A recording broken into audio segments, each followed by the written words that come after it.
Coming off the heels of the fall of Hyperion, I was pretty excited to get into Endymion. However, it proved to be a little bit of an unwieldy experience. It is a Dan Simmons novel, so you know it's gonna be good in a lot of ways. You also know it's going to be a bit verbose. It was very thoroughly well researched, just like every other Dan Simmons book. The prose itself was fantastic, just like every other Dan Simmons book.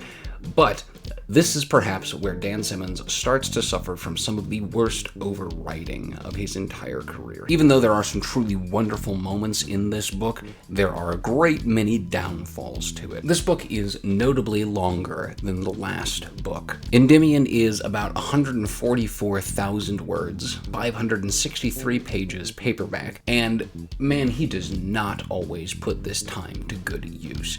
As a matter of fact, he spends a lot of time just explaining the various different worlds. We see many different worlds on this one. As a matter of fact, you know, the book follows the journey down the river through the Farcaster portals, as you can see on the cover of the book. All these different worlds and shit, and he spends a lot of time really setting up each world. And sure, it's great that he flexed those world-building muscles, but it doesn't really ever go much of anywhere. Yes, it's great that we get to learn these things. A lot of it is really fucking fascinating stuff if you're into the nerdy side of science fiction, the atmosphere or the gravity of each individual world or so on and so forth. But me personally, I'm much more into the science fantasy side of science fiction, and those parts of Endymion are cool. Like, for instance, The Shrike. That's a very science fantasy thing. Dan Simmons uses this book to speak quite a bit about religion. Religion was not something that he shied away from in his other books, and especially not in Hyperion earlier. You know, the Cruciform and whatnot being just one example, the Church of the Shrike being an example. A lot of the science fiction stuff that there is in this book really is in service of talking about religion, and specifically Christianity, specifically Catholicism. However, we do discuss religion in general, much more in the next book, but we discuss a little bit about that. There are fewer major characters in this book than there had been in the previous books. The scope is just as wide, if not wider, here in Endymion. However, we focus more so on fewer characters in general. Rahl Endymion is the guy that the book is named after, and he's also our narrator for, I think, the entire book, with the exception of the DeSoya parts. Rahl himself was an alright character. He's a physically fit individual. He's not the smartest person in the world by his own admission. However, he doesn't exactly peg himself right, because, Dan Simmons wrote this book, so his main character is apt to not be an idiot. As a matter of fact, in reading as much Dan Simmons as I have, I cannot actually think of any characters that are, like, actively stupid in his books. There really aren't any that he chooses to go for.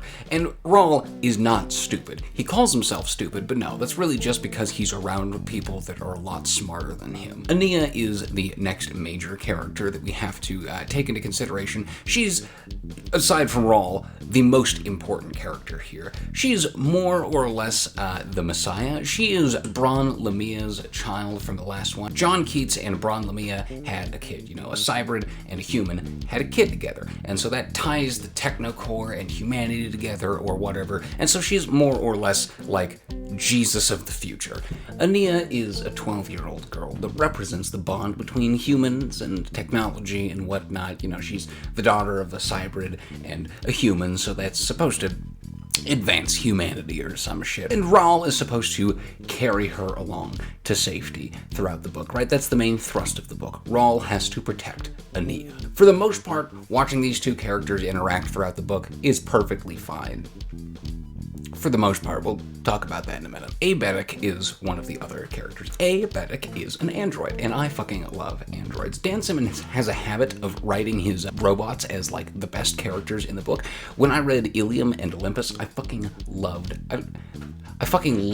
Manmut and Orphu. I may be pronouncing those names wrong, but yeah, fuck it, whatever. I don't really care, because those characters were fucking amazing. They were my favorite. And here, Abetic in Endymion is also just very fun to follow. I really like the robot characters that Dan Simmons creates, and Abetic, the android, Yeah, Abatic. He's pretty cool. And speaking of other robot characters, the consul's ship. Ship is fucking excellent. I love how snide he is. We don't really get to see Martin Silenus in this book very much. We do get to see him a little bit, but we don't get to see him much. We do get to see the ship, and the ship is a slippery fucking bitch, just like Martin Silenus. It's great. And we get to hang out with him for quite a while, and that makes me very happy. I like the ship. We did not get to see nearly enough of the ship in the last 2 books. Father Captain DeSoya is the main antagonist of the book. DeSoya is sent to capture Ania on behalf of the church. He was not the best character. He was also not the worst character. There was also Radamonth Nemes, or Nemes. She was perfectly alright. I have a bit of a complaint about her, just specifically because her abilities to do combat at such a proficient level are kind of odd. Specifically even her combat at the very end of the book, and how well she's able to hold up given her combatants she's fighting against. It was a bit weird that she was inserted so late into the book. I wish she could have been more naturally included in, but, you know, whatever. Dan Simmons definitely did retcon a number of things. The items that he did have to retcon, I don't particularly mind, because he did it in a bit of a clever way. It would have been best if he could have found a way to not retcon things and to just still work with it or whatever, but the way that he retconned them by, you know, having it essentially by blaming Martin Silenus on getting the details wrong in his poem, it was clever. It was an excusable way to retcon stuff. There's much worse ways he could have done it, much messier ways he could have retconned things, so I'm glad he did it in kind of a clean, at least tongue-in-cheek, fun way. Ania controlling the Shrike is a bit weird. It definitely added a bit of intrigue to the story, because, you know, the Shrike has historically up to this point been one real brutal killing machine, and for it to now all of a sudden kind of be one of the good guys, Dan Simmons kind of pulled a Terminator 2 and turned the Shrike into a good guy in this one, which was weird. It was an odd choice, but I'm not saying that I necessarily disagree with it. I mean, I fucking loved Terminator 2, so I think I can forgive Dan Simmons in this instance. I was pretty bummed when they had to leave the console ship behind. Again, Dan Simmons' robots are always consistently his best characters,